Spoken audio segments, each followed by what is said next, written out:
প্ৰিয় দৰ্শকসকল আপোনালোকে চাই আছে ৰিয়েল ফেক্টছ আছাম। এই মুহূৰ্তত আপোনালোকক দিব বিচাৰিছোঁ এটা গুৰুত্বপূৰ্ণ খবৰ। CTET-ত যিসকল প্ৰাৰ্থীসকলে অৱতীৰ্ণ হ'বলৈ গৈ আছে বা যিসকলে BEd পাঠ্যক্ৰম গ্ৰহণ কৰি আছে তেওঁলোকৰ বাবে এটা উল্লেখযোগ্য খবৰ আছে যে CTET-ত হ'ব হিষ্টৰিক পৰিৱৰ্তন।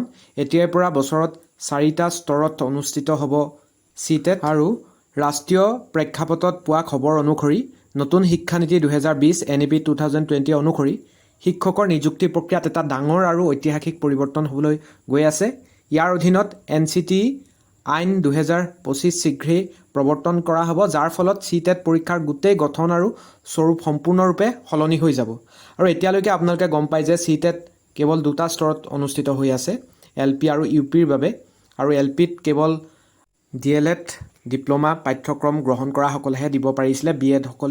যিসকলে BEd পাঠ্যক্ৰম গ্ৰহণ কৰিছে তেওঁলোকে কেৱল UPহে দিব পাৰিছিলে। কিন্তু এতিয়াৰ পৰা কি হ'ব, নতুন প্ৰস্তাৱ অনুসৰি এতিয়াৰ পৰা 4টা স্তৰত অনুষ্ঠিত হ'ব বুলি আমি জানিব পাৰিছোঁ। প্ৰথমটো হ'ব প্ৰি প্ৰাইমেৰী বাল ভাটিকা প্ৰাইমেৰী শ্ৰেণী 1ৰ পৰা প্ৰথম শ্ৰেণীৰ পৰা পঞ্চম শ্ৰেণীলৈ। তাৰপিছত জুনিয়ৰ বুলি থাকিব, সেইটো থাকিব 6ৰ পৰা 8ম শ্ৰেণীলৈ। তাৰপিছত থাকিব TGT PGT নৱম শ্ৰেণীৰ পৰা দ্বাদশ শ্ৰেণীলৈকে। গতিকে 4টা স্তৰত অনুষ্ঠিত হ'ব। CTET-তে সকলোৱে অৱতীৰ্ণ হৈ প্ৰি প্ৰাইমেৰী লেভেলৰ পৰা PGT লেভেললৈকে সকলোৱে CTET-ত অৱতীৰ্ণ হৈয়ে শিক্ষক হিচাপে তেওঁলোকে যোগ্যতা অৰ্জন কৰিব পাৰিব।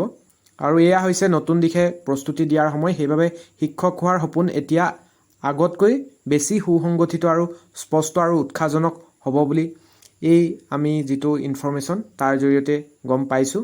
আৰু এই পৰিৱৰ্তন BEd যিটো পৰিৱৰ্তন হৈছে BEd ডিগ্ৰীধাৰীসকলৰ বাবে এটা সুখবৰ, কাৰণ নিম্ন প্ৰাথমিক পৰ্যায়ত কিন্তু BEd ডিগ্ৰীধাৰীসকলে অৱতীৰ্ণ হ'ব পৰা নাছিলে। আৰু বৰ্তমান তেওঁলোকৰ বাবে এটা সুন্দৰ সুযোগ আহিছে। NCT আইন 2025 প্ৰৱৰ্তন হোৱাৰ পাছত এবছৰ আৰু 2বছৰীয়া BEd পাঠ্যক্ৰম উভয়টোৱেই 4টা স্তৰৰ শিক্ষক নিযুক্তিৰ বাবে বৈধ হ'ব। আগতে প্ৰাইমেৰী স্তৰত কেৱল DLED ডিপ্ল'মা ধাৰকসকলকহে মান্যতা দিয়া হৈছিল। কিন্তু এতিয়া যিহেতু আপোনালোকে গম পায় যে NEP 2020 মতে এবছৰীয়া BEd আহি আছে বা 2বছৰীয়া BEd যিসকলে কৰিব সকলোৱে কিন্তু এই 4টা স্তৰতে LPৰ পৰা PGT লেভেললৈকে তেওঁলোকে পৰীক্ষাত অৱতীৰ্ণ হ'ব পাৰিব, CTET পৰীক্ষাত অৱতীৰ্ণ হ'ব পাৰিব।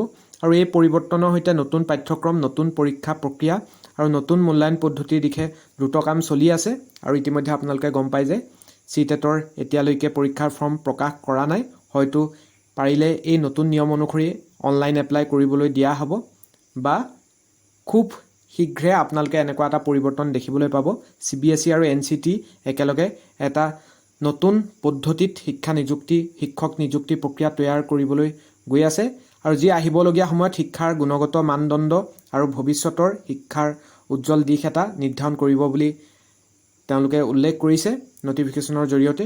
আৰু এই ডাঙৰ পৰিৱৰ্তনটোৰ ফলস্বৰূপে CTET জুলাই 2025ৰ পৰীক্ষাৰ ফৰ্ম ফিল-আপ এতিয়ালৈকে হোৱা নাই বুলি ইনফৰমেশ্যনটোত উল্লেখ আছে।